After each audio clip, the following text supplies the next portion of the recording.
ఇంకా ఇంకా భయంకరమైన విషయం ఏంటంటే మరి గవర్నమెంట్లో ఉన్న పెద్దలకి ఏందో అర్థం కావట్లేదు. ఆ మధ్య వరంగల్కి పోయి అదేదో మెడికవర్ హాస్పిటల్ ఏదో ఓపెన్ చేసి వచ్చిండు, ఓపెన్ ఏదో చూసి వచ్చిండు వరంగల్కి పోయి. రోడ్ అంతా ఫ్లెక్సీలే ఉండే ఆనాడు, రోడ్ అంతా ఈ నుంచి మొదలు పెడతా రేవంత్ రెడ్డి ఏమన్నా గవర్నమెంట్ హాస్పిటల్ ఓపెన్ చేసినా అందరూ అనుకున్నారు. కానీ ఈయన ఓపెన్ చేసింది ఆడ వెళ్ళి చూసి వచ్చింది ప్రైవేట్ హాస్పిటల్. మళ్ళీ నిన్న కూడా అదే పని చేసిండు. నిన్న ఏడికి పోయిండు? ఏంది ఇది బంజారా హిల్స్లో ఉన్న ఏఐజీ ఆసుపత్రి ప్రారంభోత్సవానికి పోయిండు. ఉస్మానియాకి పోయినవా? గాంధీకి పోయినవా? వరంగల్ ఎంజిఎం పోయినవా? ఇంకేదన్నా ఏరియా హాస్పిటల్కి పోయి ఆకస్మికంగా వెళ్ళి తనిఖీ చేసినవా?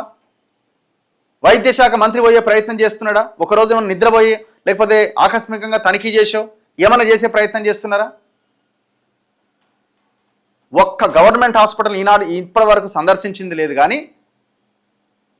వేల కోట్ల రూపాయల సంపద మొత్తం ఇలా హైదరాబాద్లో ఉన్న గవర్నమెంట్ హాస్పిటల్స్ అన్ని విదేశీ కంపెనీ చేతుల్లోకి వెళ్ళిపోయినాయి.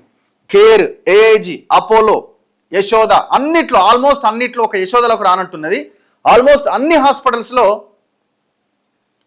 విదేశీ పెట్టుబడులు వచ్చేసినాయి. ఎందుకంటే ఈ దేశంలో మన గొప్ప దేశం కదా, 100% పెట్టుబడులని విదేశీ సంపదను మనం ఆహ్వానిస్తున్నాం. ఎఫ్డిఐలని 100%. కేర్ దగ్గర నుంచి మొదలు పెడితే మీరు చూడండి, ఇప్పుడు ప్రైమ్ హాస్పిటల్, యాస్టర్ ప్రైమ్ అని ఉంటుంది, రెయిన్బో ప్రైమ్, ఇవన్నీ చాలా పెద్ద పెద్ద గ్రూపులు. ఇవన్నీ